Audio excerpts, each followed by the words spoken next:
It's a great question. I think that sometimes what happens is when we come to reading the Bible, we think that there's got to be a kind of spiritual reading that we need to do. And as a result, we stop doing what we naturally do when we read, and we think that there's got to be a different way to read the Bible. But if the Spirit inspired this book to be read, then we should be able to bring what we naturally normally do to the reading of the Scriptures. Case in point, everybody knows in life how to make sense of a narrative. A narrative is merely an account, a story of something that actually happened. At the end of the day, your spouse might tell you about how his or her day went, or your children will tell you about the day. And we have no problems making sense of that narrative. We listen to the narrative, we hear what they tell us, we learn something about them, we learn something about their day, and it's not a problem to us to make sense of the narrative. We don't, unlike what we do when we come to biblical narratives, we don't read their narrative, we don't hear their narrative as if it's an allegory about life, or as if in telling us their story, they're giving us veiled instructions about what we're supposed to do.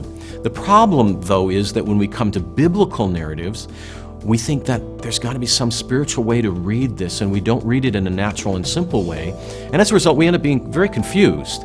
And part of what the disconnect is that we don't take what we already know about reading and bring it into the reading of Scripture. So that's part of what we want to help people do. In the Reading Scripture class, we don't merely talk about how to read narratives, but we actually spend time in lab where we read narratives together, both Old and New Testament narratives, to reacquaint people with how to make sense of a narrative in a very natural way.